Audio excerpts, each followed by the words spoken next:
gather round me, children, I'll tell you the news. Don't worry about the names or dates, you already know it's true. Your doctor hates your baby, the prime minister's a ghost, and all them folks are sailing here 'cause they're in love with boats. Superfoods can save us from all our evil sin. JFK and Elvis own a bar in Wisconsin. And vaccinations were created by the CIA to steal votes from Bernie Sanders and turn your babies gay. So click the link you think you'd like and get tooled for a fight against those lefty fascist communists who are leaning too far right. Hi, and welcome to Not Another Fake Newscast. I'm Paul. And I'm Jerry, and we're here today with Dan Kaszeta. We're very pleased to interview him. Dan has 28 years experience in CBRN response. 30. We hit 30 this year. I apologise. Security and anti-terrorism. He's worked for the US Army, the White House Military Office, US Secret Service, and now heads up his own company, Strong Point Security. Dan, so you've written several pieces for Bellingcat, largely on kind of chemical weapons and misinformation. And you're the proud author of a new book called Toxic, A History of Nerve Agents. So quite the CV. Welcome to the show. Oh, thank you. Thank you for having me. So yeah, I guess to start off, maybe you'd be able to explain to listeners exactly what CBRN Defense is. Well, if you're the rest of the U.S. Army, instead of my little clique, it usually stood for Can't Bother Right Now. But chemical, biological, radiological, and nuclear. By some sort of Forrest Gump type accident early in my career, at the very beginning of my career, at the point at which I was about to graduate university, the U.S. Army, instead of putting me in military intelligence, which is where I wanted to be, and I'd spent years learning to speak Russian, put me in the U.S. Army Chemical Corps, which is the one of the smallest branches of the Army. It's the branch of the U.S. Army that is responsible back in the bad old days for chemical warfare, but in, post about 1970, really emphasis swung to protecting the force from chemical, biological, radiological, nuclear things. And much of the rest of my career stems from that odd decision by the Army. I mean, I had a politics degree, a political science degree. I wasn't a chemist. I wasn't a chemical engineer. Meant I had to study extra hard. It paid off. I was the honor graduate of my course at the U.S. Army Chemical School, mostly because I discovered the Army I'm good with books, and the Army's got a book on everything. So if you read the book, you can learn it, I read a lot of books, and face it, at Fort McClellan, Alabama in the early 1990s, there's really nothing to do. I mean, there's nothing. Yeah, the internet was garbage back then as well. There was nothing really. Nothing to take up. Yeah. Addison, Alabama is not the pinnacle of society by any metric whatsoever. The joke about the place was, and still true, that you could the best restaurant in town you could go to wearing shorts and flip flops, and it's called the Waffle House. Nice. So lots of books were read, essentially, then. Yeah. And I spent years after that trying to get out of chemical, biological, radiological stuff. I am a failed spy. I applied to the CIA. They wouldn't have me. Probably because I applied in the wrong year. During the early 1990s, all these really cool jobs in the federal government were shrinking. I applied to be a diplomat. I passed the Foreign Service exam actually in the 1 year that they didn't hire any Foreign Service officers.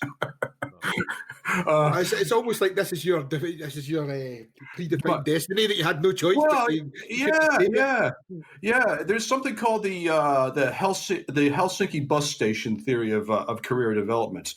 I'm not making this up, by the way. If you look, if you've ever been in Helsinki is at the absolute end of Finland. I mean, south of it, there's the water.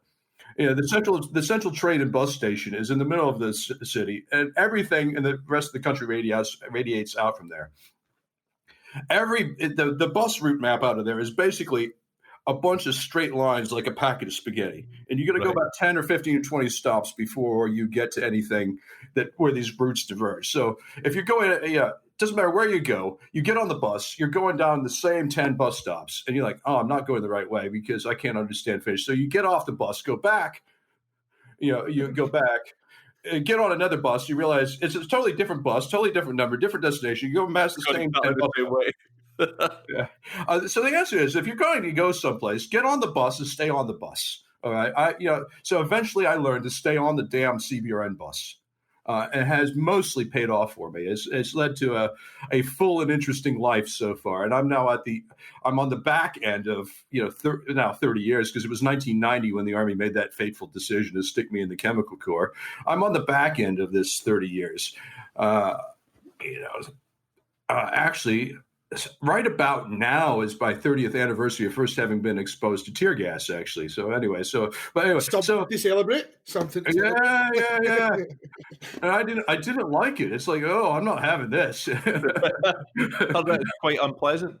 Yeah. Eventually you get used to it. It's a funny thing. But so I kept trying to get out of this career field, and events, as they say, events, dear boy, events, I was languishing in absolute obscurity in the bowels of the Pentagon when the Tokyo sarin attack happened. All of a sudden, there I was, a guy that knew about sarin. I mean, I was in this odd confluence of things, because during my university time, before, while I was still studying to be an Army officer, I was in the Cadet Corps there. They put me out in sort of apprentice mode to a military intelligence unit, reserve military intelligence. I was a military intelligence reservist before I was an officer. Okay. And most of that was useless to me, except for the fact that I got top secret vetting out of that. So there I was, floating around in the basement of the Pentagon, in this, dead end job, literally just making PowerPoint slides, because it was a new thing, PowerPoint, and I could do it. So that that was my skill. All of a sudden, top secret clearance, and he's an Army chemical guy. Holy shit! That's the man for the job. Yeah. Dan, we got a new office for you to report to on Monday. It has a window. I mean, that's when you know you're really getting up in the world. You've made it. Yeah, 27,000 people work in the building. It's the world's largest office building. There's only about 7,000 windows, and most of them look out onto like the alleyways in between. And, so I got promoted up to an office with a window. And the rest is history. A year later, I ended up working at the White House, and I ended up working at the White House for 12 years in 2 different jobs. So, Yeah. So what exactly were you? What exactly was your roles then when you were working at the White House? Well, the first role was euphemized. It was called the Disaster Preparedness Advisor at the White House Military Office. The White House Military Office is all of the full-time active duty military support to the Office of the President, which is it's considerable, actually, and most people don't realize it's there because it's a bit like an iceberg hitting the Titanic. It's the stuff that's below the waterline that is bigger. Everybody knows the president flies on Air Force One. Well, there's 2 Air Force Ones. There's 2 of them. They've got a 70-person crew. But imagine all the support that goes into maintaining these 2 big 747s. There's the president's helicopter squadron, which is run by the Marine Corps. That's when I was there, it was something like 20 different helicopters for various things, including things like emergency evacuation. And it was an entire helicopter squadron, probably of maybe 600, 700 people in the Marine Corps. And I guess anytime that they have to transport him between A and B, you have to prepare for any eventuality. Exactly. So I was in this office that was called Presidential Contingency Programs, which had really been the World War III office under various euphemisms. It was what do we do when the Russians or the Soviets start throwing nukes on us? Making sure we have a plan to, safeguard the president, keep the government going in the event of World War III. Things like the Tokyo subway stuff in 1995, catalyzed this.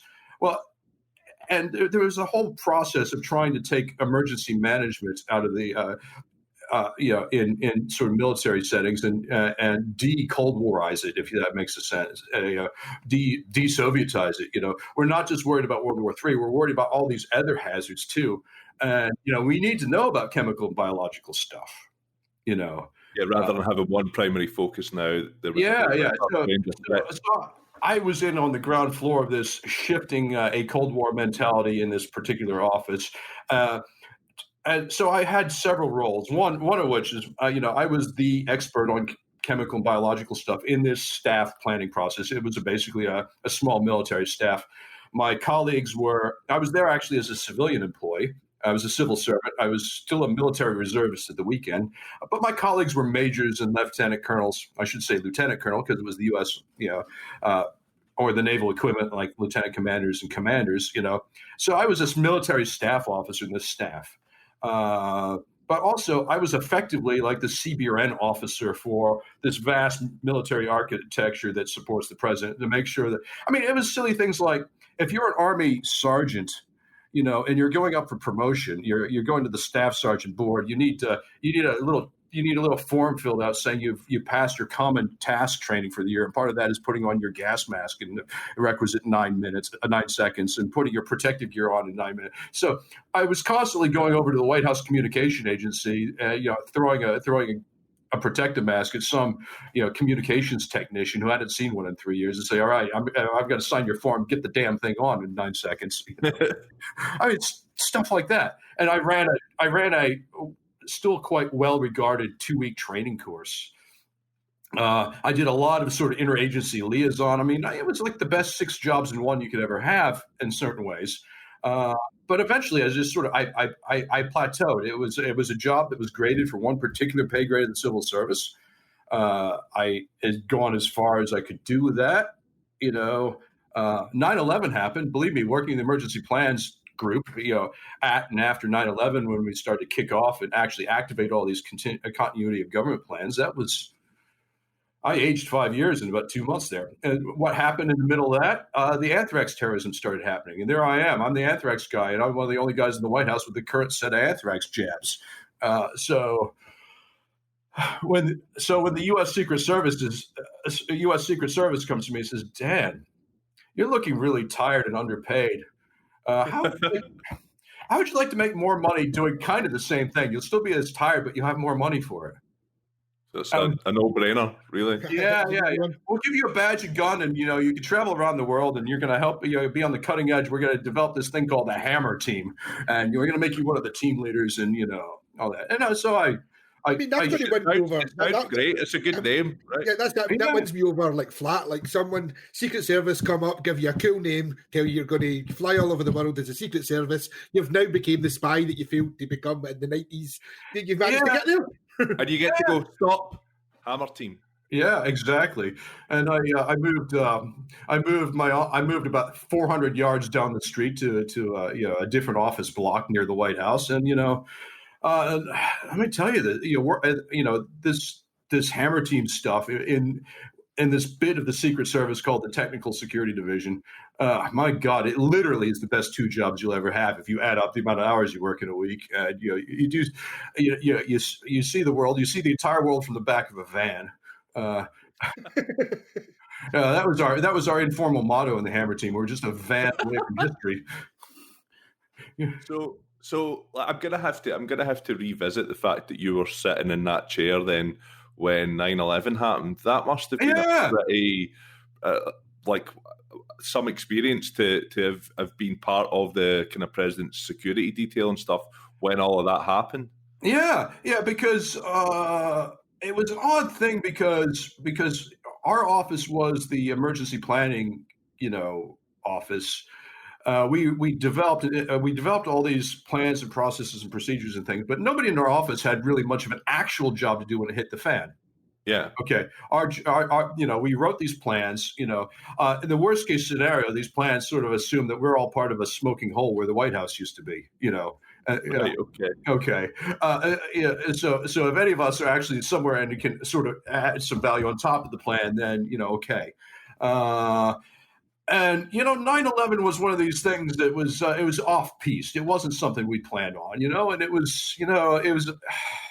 That's not what the conspiracy theorists say, Dan. Yeah. Well, yeah, exactly. I'm happy to go down that rabbit hole if you want to. And I take personal umbrage on the 9/11 conspiracy theory things because, if by implication, I would have pretty much had to have been involved in the plan if it would have been, a real thing, or I would have caught wind of it. So I was either a willing conspirator or I turned my back on it. So I really take the 9/11 stuff, quite seriously, because it profoundly affected me, but it profoundly affected good friends of mine. A friend of mine literally cheated death by about 5 feet in the Pentagon. A colleague of mine, a colleague of mine's brother was severely injured in the Pentagon, things like that. So, and I'm pretty sure that fourth plane, the one that went down in the field in Pennsylvania, Flight 93, where it had the passenger mutiny, led by the gay rugby player, there I am. I'm pretty sure that plane had my name on it. I'm sure it was coming right at me, I can't prove it. Nobody actually knows, but I probably am here today because of some selfless people decided to ram the drinks trolley into the cockpit there and throw boiling water on the attackers. So it was weird times. I can imagine. It's a, like, as you said, the problem is when you're planning for contingency, for any outcome, that's a very specific outcome. Like, it's a very difficult thing to have even let alone properly planned for. It was just one of these episodes in my life that proves I really am the human living Forrest Gump. Here I am, sort of stumbling in the middle of stuff. I mean, one of the immediate knock-on effects is nobody actually knew at the time whether it was just that or whether there was a lot of other stuff in the pipeline. Yeah. Okay, that's the thing we forget. It seems all clear cut. There were 4 planes. 4 planes went down. The sort of the gain on the intelligence community literally went up. We have to look at all these crackpot stuff that we used to ignore now. We're going to get really hammered for ignoring this shit because we had sort of buzzings around this. Now we have to take everything seriously. And anybody with an internet connection is sending in threats to the U.S. government. Yeah, we're coming next. Yeah, and I'm plugged into the middle of this because nobody knew if the next threat is bugs and gas and anthrax and tactical nuclear weapons. So not long after 9/11, I am literally skulking around the West Wing of the White House, doing sort of 20-minute sessions and issuing out gas masks to various members of the staff and showing them how to wear them and all that. I remember it was the time I told Condoleezza Rice to just shut up and listen because she was just babbling on. I was like, listen, shut up and listen here. I'm sure there's quite a lot of people that would have liked to have had that opportunity at some point in their lives. So, I mean, so you were serving then at the White House in that role under the Clinton administration and the Bush administration. Yeah. And it was about May of 2002 when I transitioned over to the Secret Service.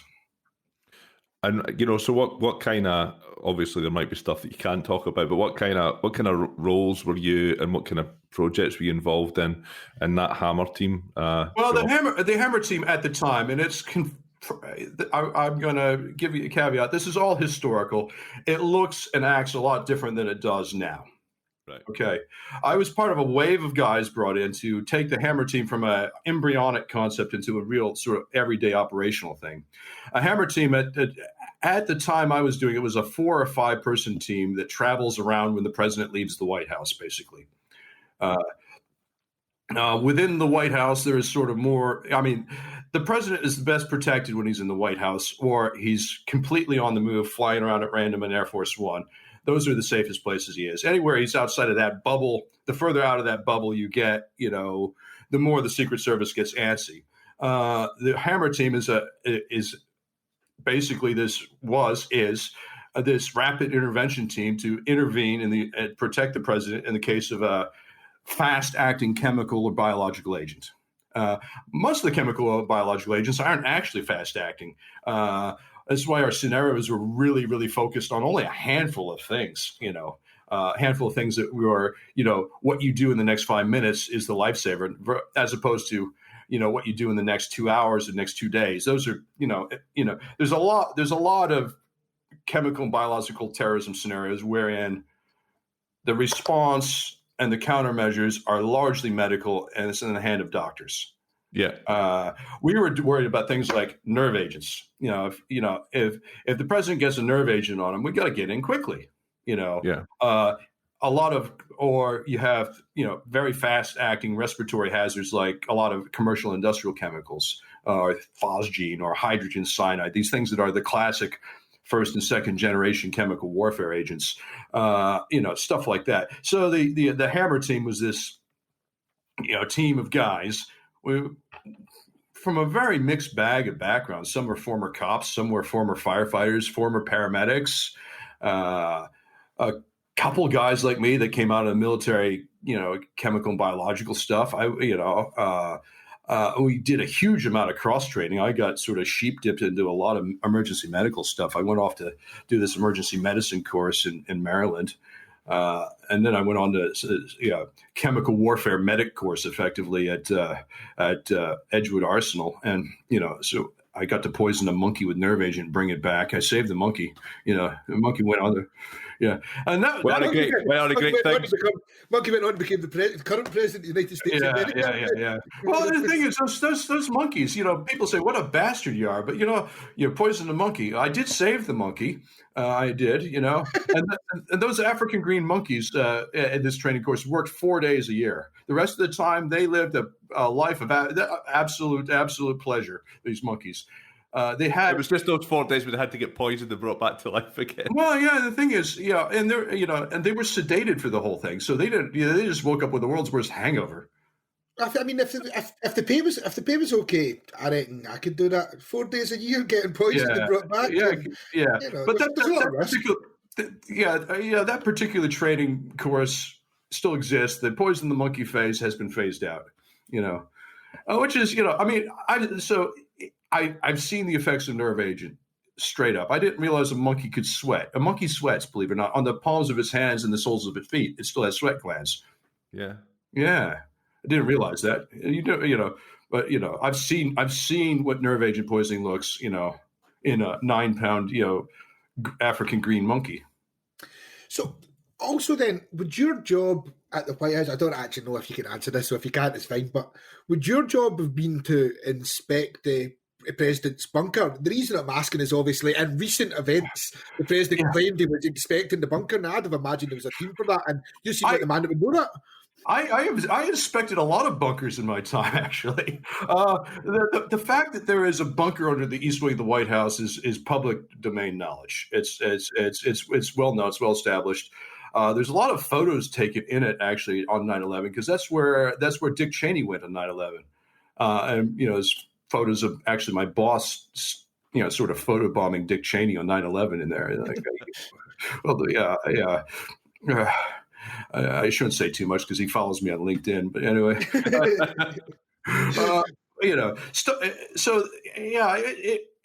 I was involved in things like assessing the viability of it. What can and can't it protect against and things like that. It does exist. I worked well. There's a small staff of people that actually worked for my office. They were basically the only wing of my office that had an actual job to do in a real emergency. They were the guys that.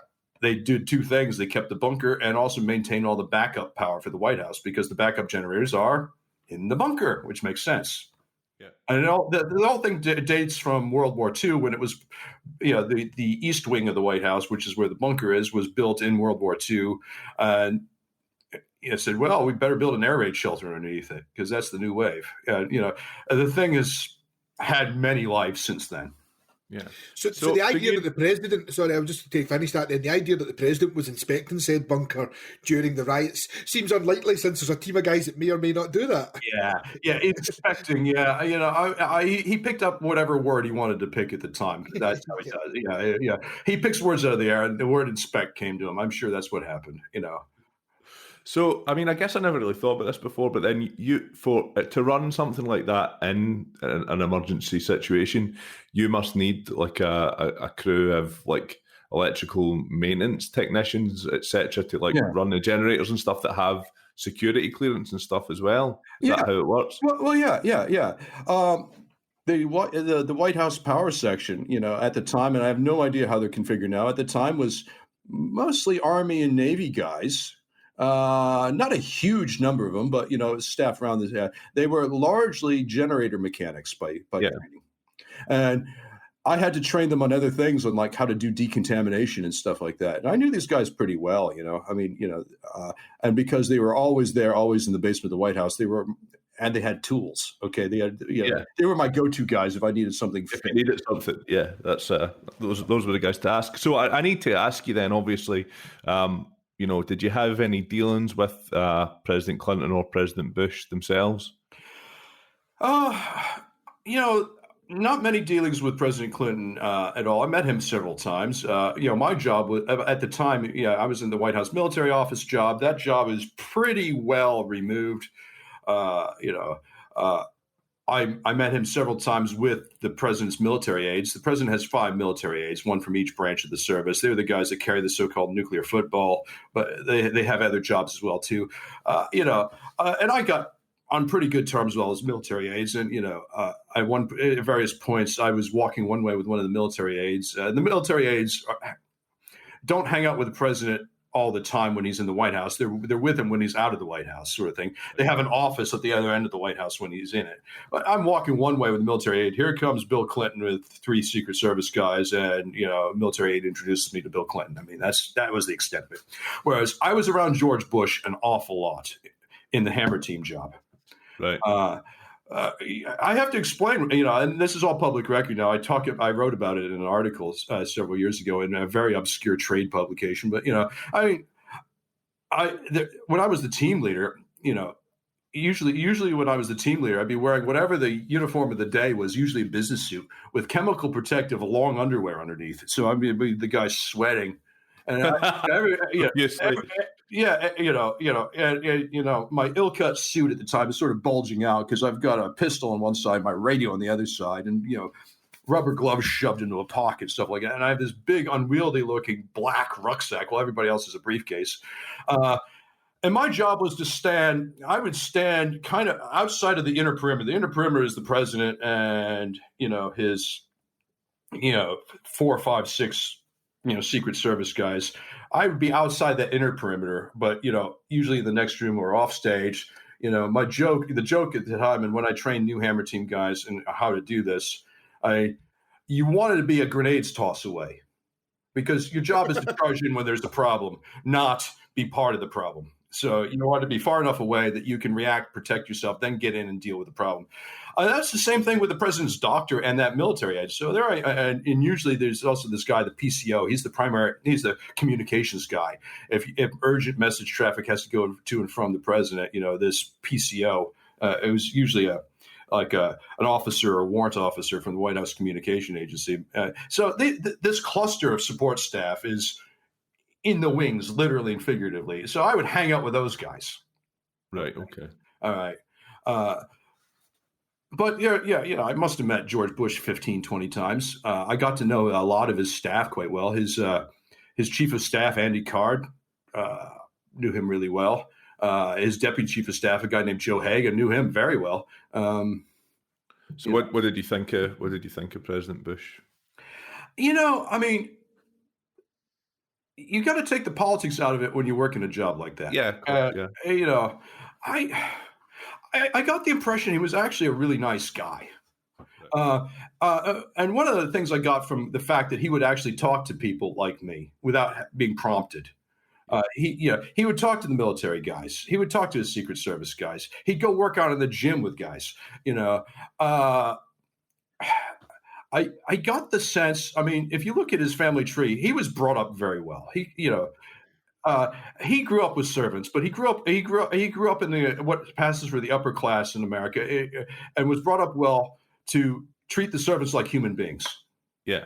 In the same way that dukes and duchesses and earls, aren't crappy to the help, because word gets out if you're crappy to the help. If you're, as opposed to the new rich who think that they could treat servants like furniture. And that, I'm not saying that the Clintons were always like that, but there was just a whiff of that about the Clintons being sort of the new rich, not used to living in the big house. Right. Okay. Okay. With the servants everywhere. The Bush family were very well established for generations. You know what I mean? Yeah. Exactly. They, and so if word got out that one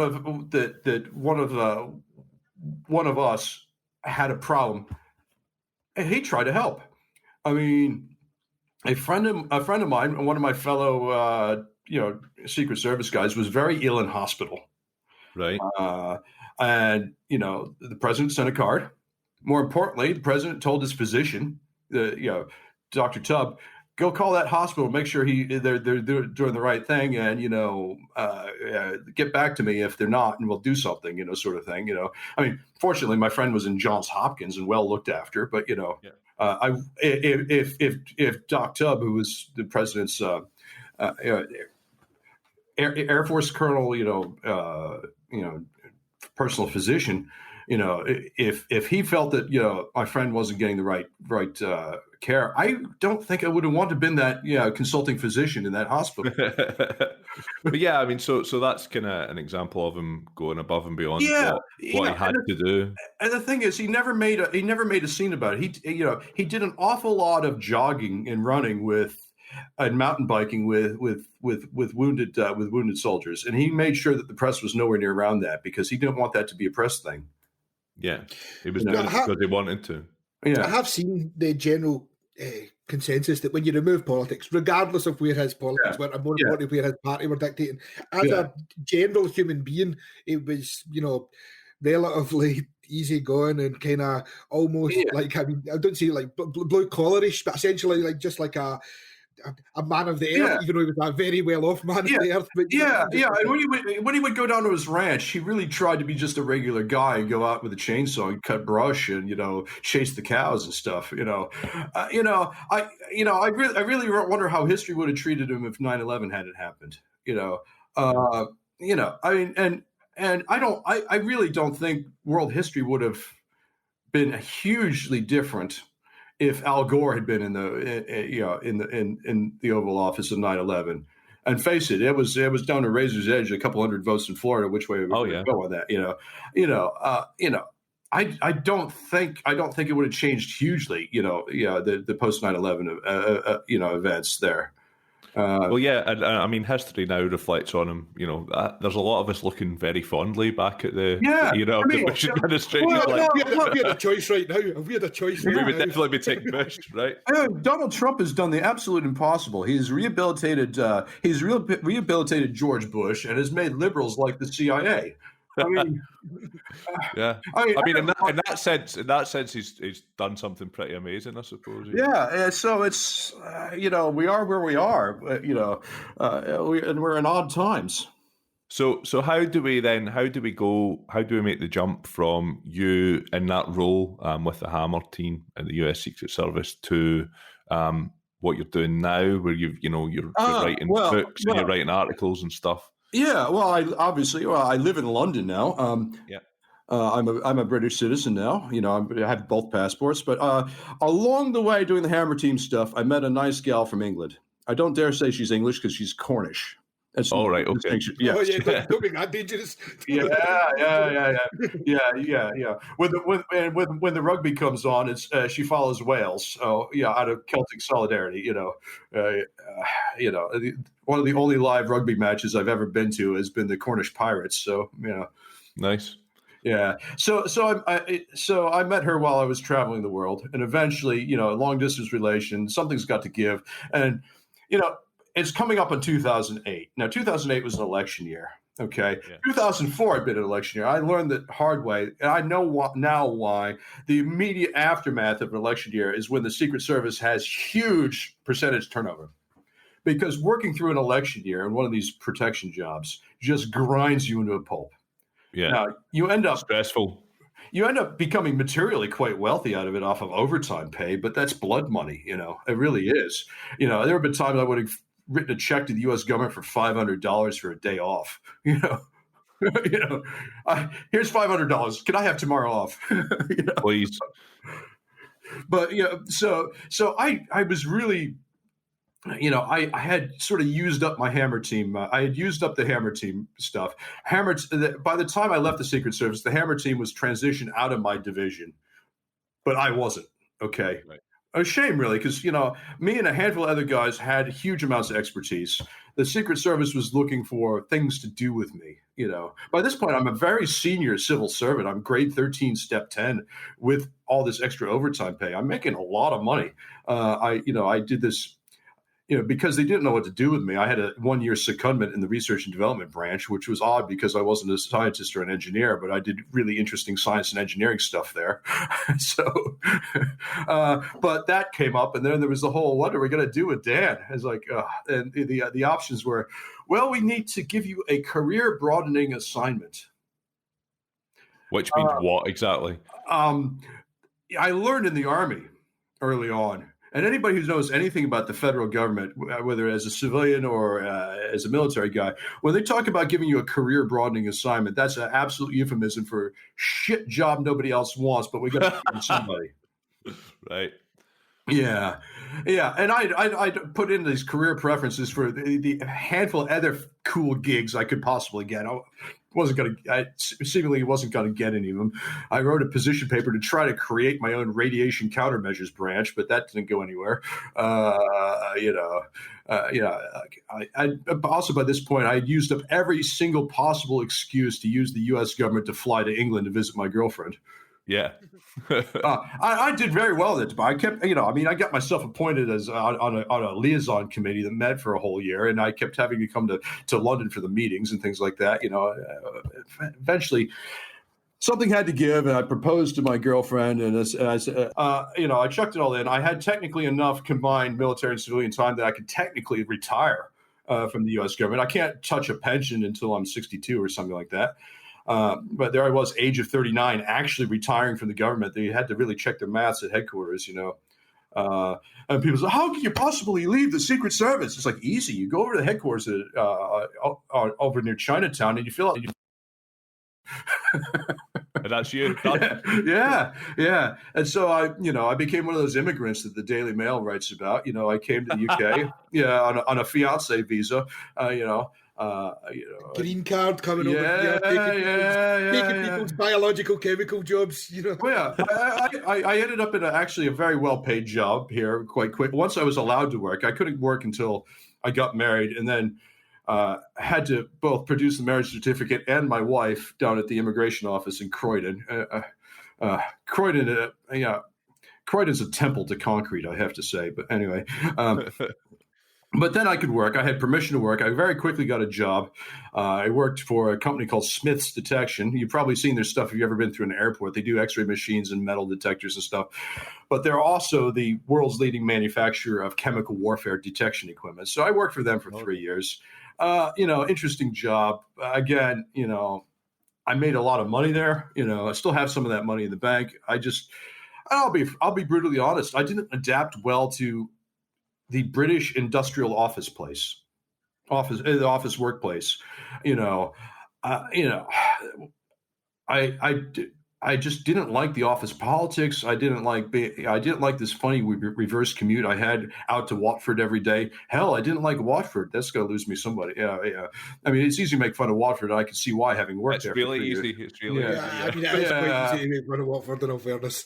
Yeah. I mean, I had an hour and a half weirdo reverse commute. So 3 hours every day, 15 hours a week. I'm just like, a sardine and, trapped up in transport, I didn't like that, So it's a very different world. Like, all of those components are very different world from working in a White House as a pseudo military, pseudo civilian role where you're in charge of a team. Like culture shock for you, I guess, right? And I discovered the particular English derision of actually things that make money. It's a particular English anthropological phenomenon. You don't want to talk about money. Making money is somehow dirty. You talk about somebody being in trade is a bad thing. And there I am in a job where my job is to make money for the company. But I'm surrounded by these scientists and engineers and other people in the company that were fundamentally, profoundly uncomfortable about me going out and making money.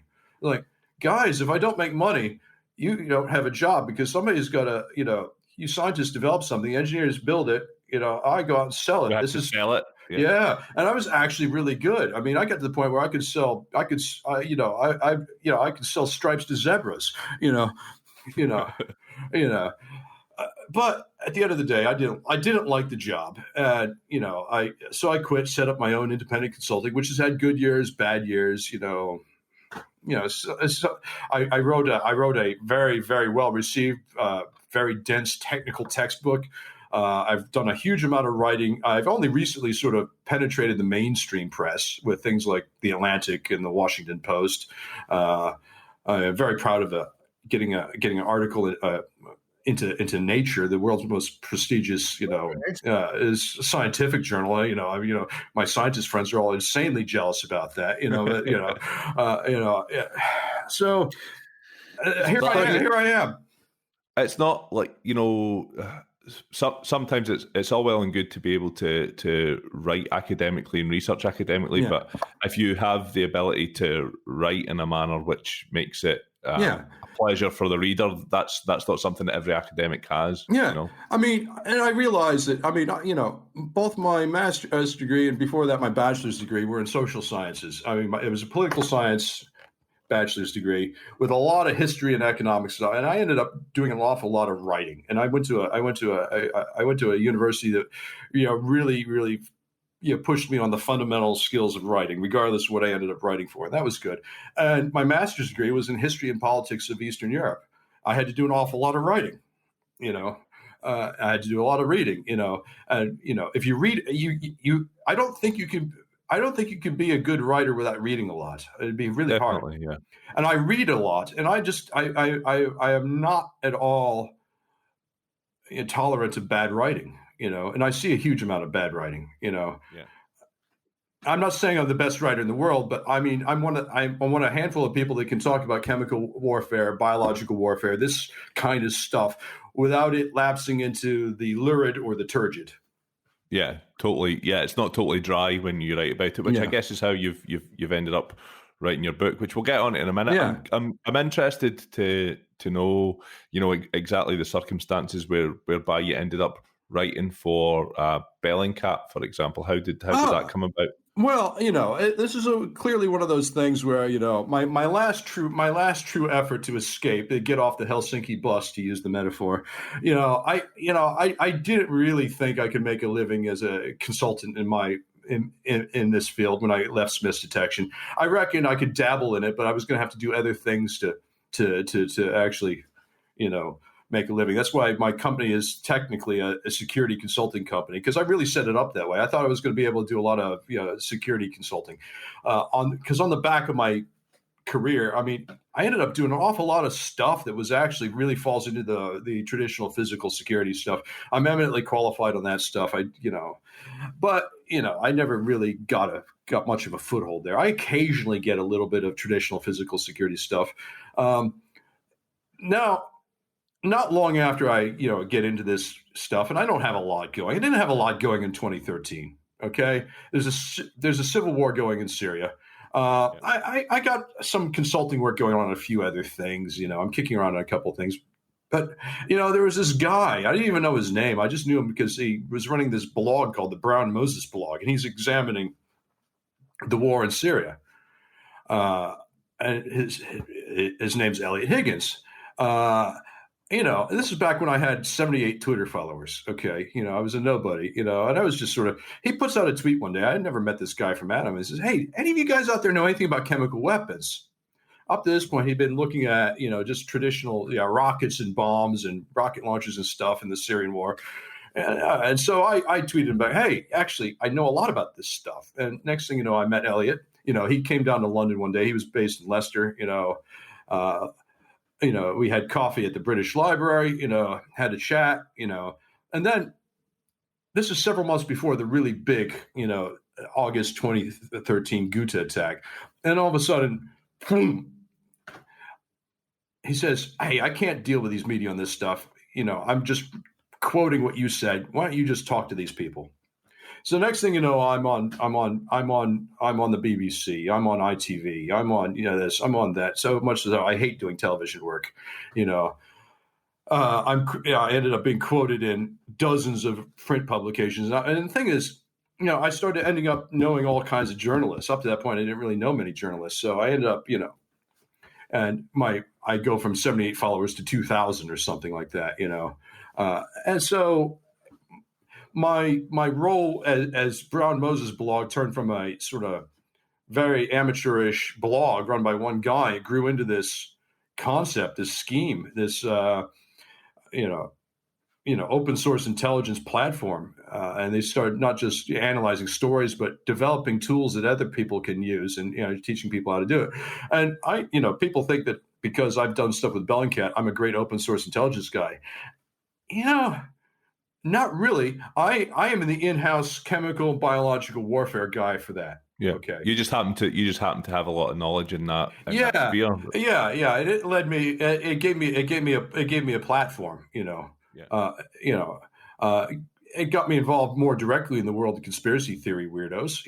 Because all of a sudden my name is involved. My name's in on it, and Bellingcat features in these conspiracy theories. It's a NATO, George Soros, New World Order, Atlantic Council plot.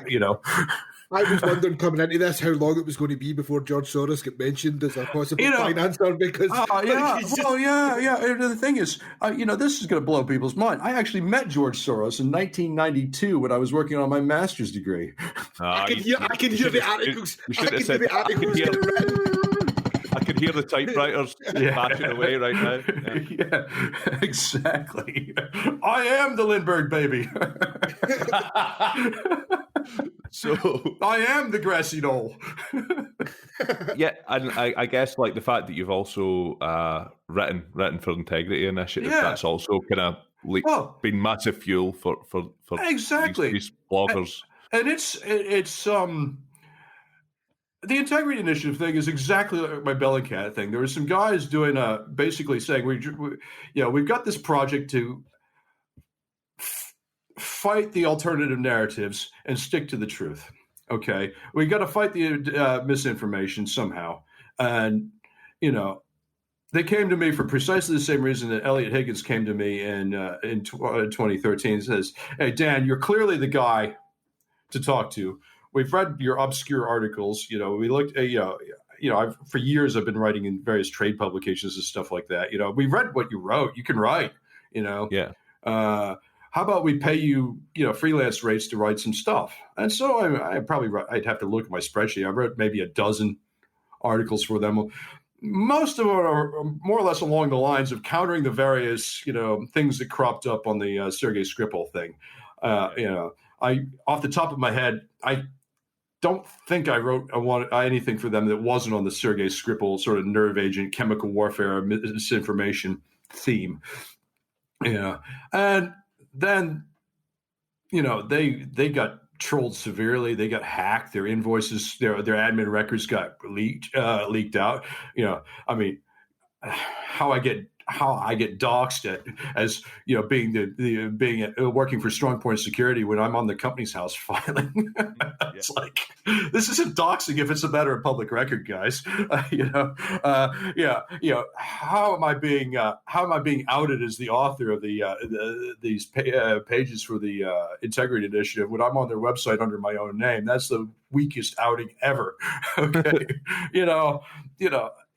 I don't know very much even how the Institute for Statecraft was really managing that stuff.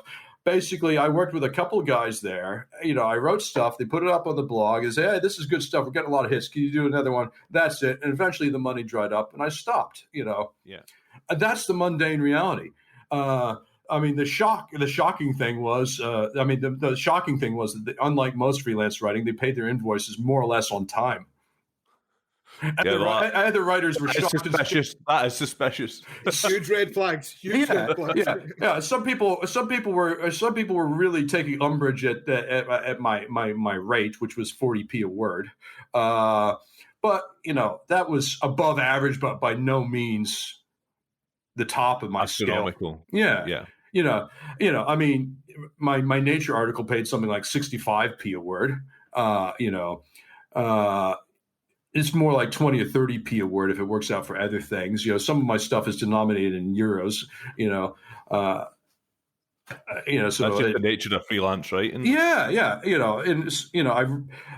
People ask me to write stuff for exposure. No, I don't do that. I've got more exposure than I need. And in chemical warfare, exposure is a bad thing. Yeah. I don't need any more damn exposure.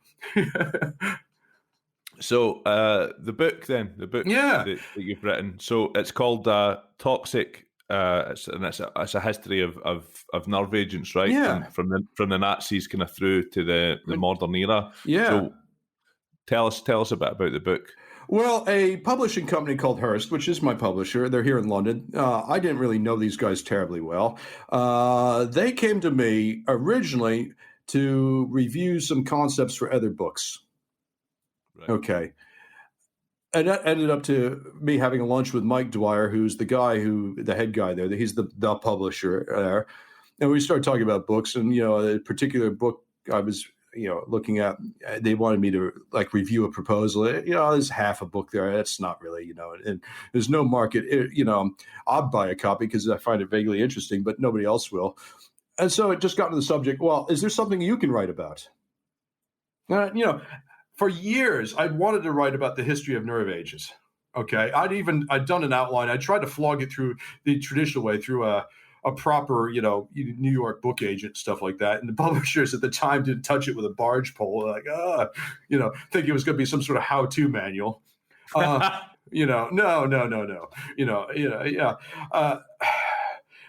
And so Mike at Hearst, took a punt and said, write up a chapter for me. And there's actually a very interesting story. And you can tell you don't have to get heavily into the chemistry, because this is actually a history book. It's not a chemistry book with a paragraph about history, which is what most of the stuff about nerve agents is. Okay. It's either history or medical books that talk briefly about history. Okay. Right. Military history books have paragraphs about chemical warfare, chemical weapons as an afterthought. All right. So there's an interesting story to be told in nerve agents in particular. There's interesting stories in the history of chemical warfare as a whole, but, there's a whole drama with weird people and weird episodes, and the whole idea of deterrence, because most of the nerve agents ever made was made because they thought the other guy had it. Okay. Right. Okay. And there's a lot of scope for busting myths and getting rid of misconceptions, but doing it in a way that isn't just throwing a wet blanket on the truth. A wet blanket of truth on something that's salacious. The reality is, chemical warfare is not actually that effective. All right, and the people who made it into a big thing, oh my God, the deadly mustard gas. They don't like to necessarily hear the squalid reality is that it was easy to give up in the Geneva Protocol in the 1920s because all the countries negotiated realized that, it wasn't really worth the money in the First World War. We didn't get our bang for the buck out of it. Bombs and guns are better. We're not banning those. Yeah, because they can't blow back on you. Oh, yeah. And anything that goes the way that the wind blows is literally, by definition, unpredictable. Yeah. The history of chemical weapons in the 20th century was largely, people trying to make a better form to try to approach some sort of ideal, but they never got to the ideal, and it's even funnier when you get to biological weapons. Even, chemistry, there is a degree of predictability in chemistry. Biology is just weird. Okay. Biology is going to be biology. It's going to do its own thing, I'm proud of the book. I address a couple things in there, like, if Hitler invented this as a secret weapon, why didn't he use it? I touched that, I'm not going to steal my own thunder on the book and say why, and then you should really read that chapter. And I really finally get to the bottom of it. Yeah. If nerve agents are so deadly, how do people survive them? That's something, comes up. And the answer to that is, there's this thing called medicine, and there are medical treatments. And that's what saved the Skripals, for example, the fact that they got life-saving medical care, nerve agents are deadly, but they don't have miraculous magical properties. And I think we do a disservice to everybody in the world if we invest them with magical properties that they don't actually have. That gives bad people the idea to try to use them, even just out of the fear, because nerve agent, oh my God, we're all going to die. Why didn't everybody in Salisbury die? If it was nerve agents, everybody in Salisbury would be dead. There were literally people saying stuff like that. Yeah. And the reality was there was an eyedropper full or some equivalent. There was a drop on some guy's door handle. Well, a drop on some guy's door handle of something that doesn't really evaporate very quickly isn't going to make all the neighbors sick. That's just the physics are there, And no, this drop didn't leak out of port down. So there's a secret, stockpile of nerve agents it's in a vial inside a case inside a room, inside a vault or whatever, inside a secure building, a secure complex, and one drop of it gets out, flies 7 miles as the crow flies through the air, and lands exactly on that door handle of a Soviet defector, Russian defector. And I suppose a lot of the reason why misinformation on stuff like the Skripal attack was able to propagate so well and was able to spread so quickly is because the majority of the public are very ignorant on this stuff, right? Yeah.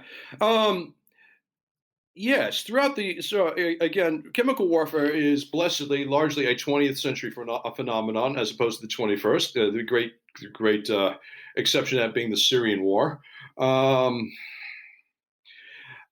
It's been the thing that even when it was a thing in active warfare, it was a thing done by a niche of specialist people. It's in reality, it's more. From my understanding, it's more subterfuge than it is out and out warfare. Like they're using it as like the way that the Skripal thing played out, where it's like poison a man in his house. Yeah, and I don't even consider that as chemical warfare, per se. Chemical warfare is military use to try to win battles. Poisoning. Poisoning political opponents goes all the way back. The first deliberate poisoning I could find, I had an actual research task to try to figure this out. Sort of 1200 BC, some Persian emperor was poisoned. This goes back to antiquity. If you look at, if you want to count a poison arrow tip as a chemical weapon, which under some definitions probably is, goes back well before recorded history, because poisons exist in nature,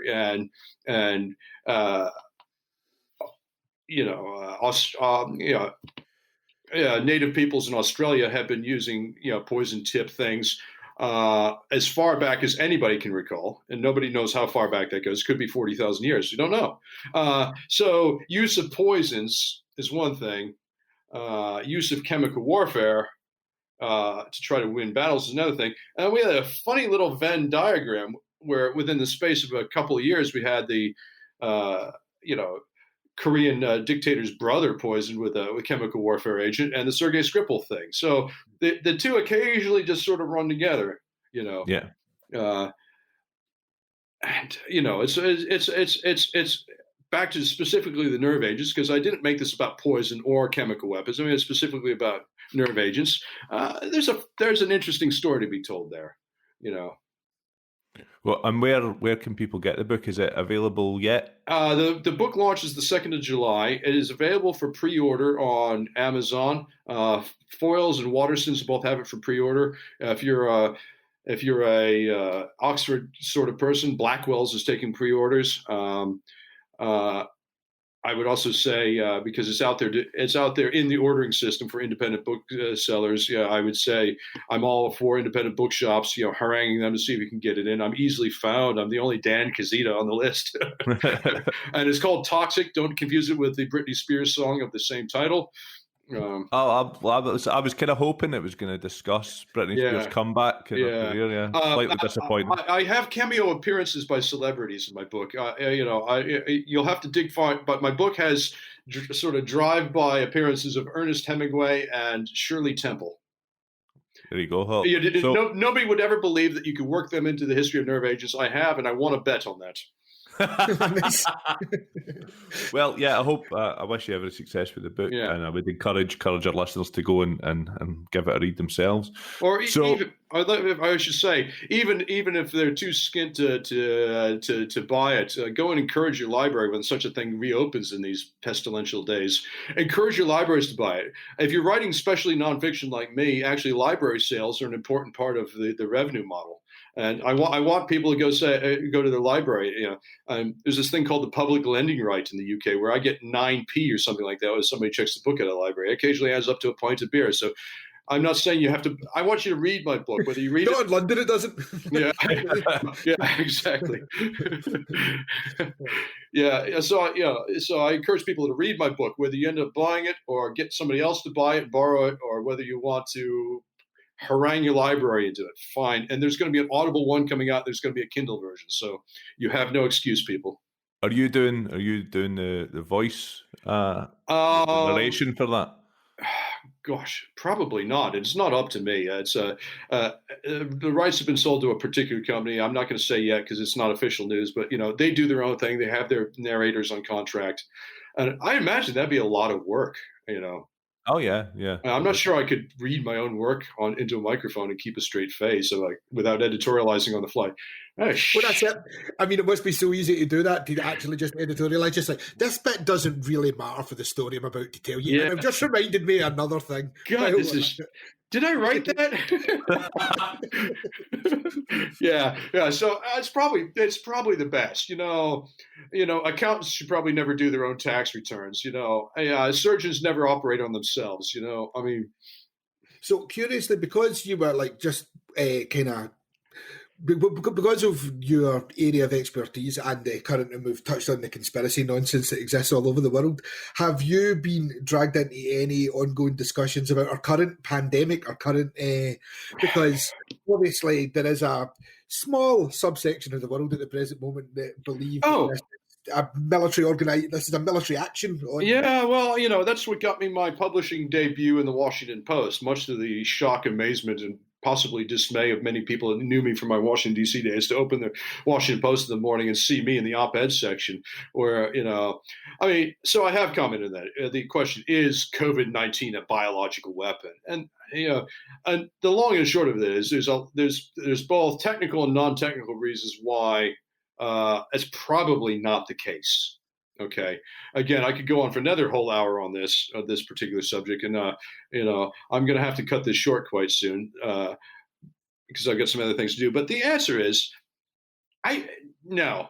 A biological weapon, that kills off the oldies but leaves the military age people, largely unencumbered, or at best with a bad cold for the most case, making the entire world sick when the entire world is your market, that's and this whole idea that the Chinese think a long game on this, and there's obviously some clever ruse. This reeks of sort of Orientalist, sort of vaguely or even brazenly racist, racialist sort of thinking. The yellow peril.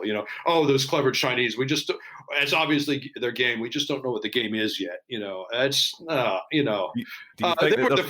were the first victims of it.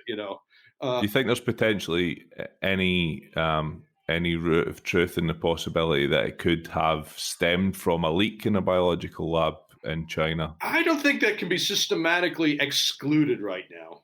Yeah. And I'd say if it did happen, it was probably not for nefarious reasons. Because every country has a vested interest in understanding new diseases that pop up in their own wheelhouse. At best we can tell, at least anybody can tell by looking what's called the phylogeny. There's a word for you of COVID-19. It looks like there's an index case. The one guy who on or about the 1st of December got sick. Now if the index case was 1,000 people who had all been in one spot, that's biological warfare. Not one guy who maybe not makes other people sick, maybe goes home and just dies. Okay, that's not how biological weapons are designed, and that's not how they work. The great history of biological warfare research, which is another book. Maybe I'll write some other day. I need more stuff to get declassified in archives to have a good go at it. Was generally what the work was on things that weren't contagious from person to person because nobody wanted to blow back on you. That's why anthrax, which is not contagious from person to person, was in many ways the ideal biological warfare agent. But so yeah, a totally changing tack. I know that you're pushed for time here. I had saw you tweet a couple of weeks ago when the Cummins stuff was going on that you potentially believed that Dominic Cummins' name might be mentioned in the yet to be released Russia report. Is that a hunch or just a hunch? I mean, there's these. This is all public domain stuff. But you just got to look out there and look at his time in Russia. How he, ran an airline, but never had any flights, and the one flight they had one passenger. What's up with that? It's a solid question. It's a solid question. I just find it quite suspicious that we're not talking more about these years that Cummings was in Russia, somehow making a living, but we don't really know how. And then he's a nobody, and now he's somebody again. It's all a bit weird, And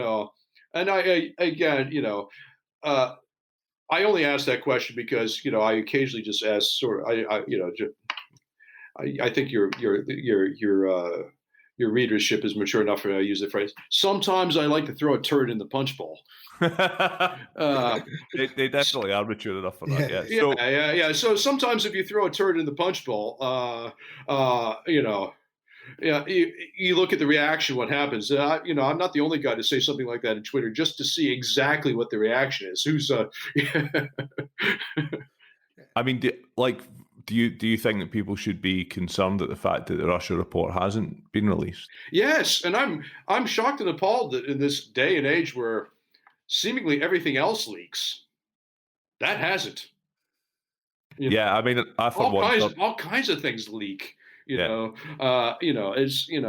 Nobody's slipped it on a memory stick to Ian Hislop. Well, see, that's something I would definitely like to read. That's for sure. Yeah. I mean, and obviously we do various work with journalists and we do all that stuff, and everyone has been asked the question, has anyone even caught remote wind of somewhere a leak of this? Does anyone, and literally through Europe and people that we deal with in America, just say to all of them, does anyone? And pretty much no one seems to have heard.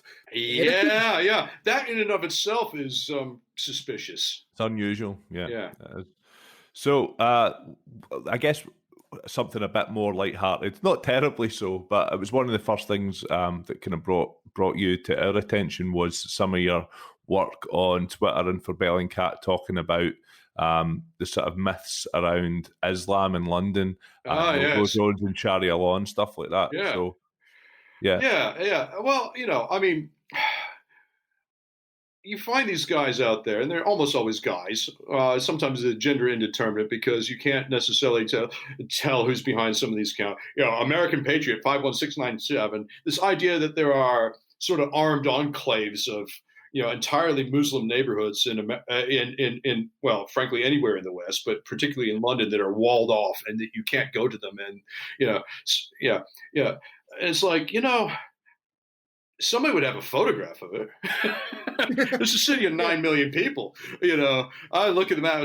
Let me stick my thumb into the A to Z. I'm going there. All right, I'll go there. Okay, I'll go to the other one. So, as complete happenstance, a friend of mine, his name's Andrew. He and I, he doesn't live in London, but he comes into London a couple times a year. We make a point of going to a posh lunch.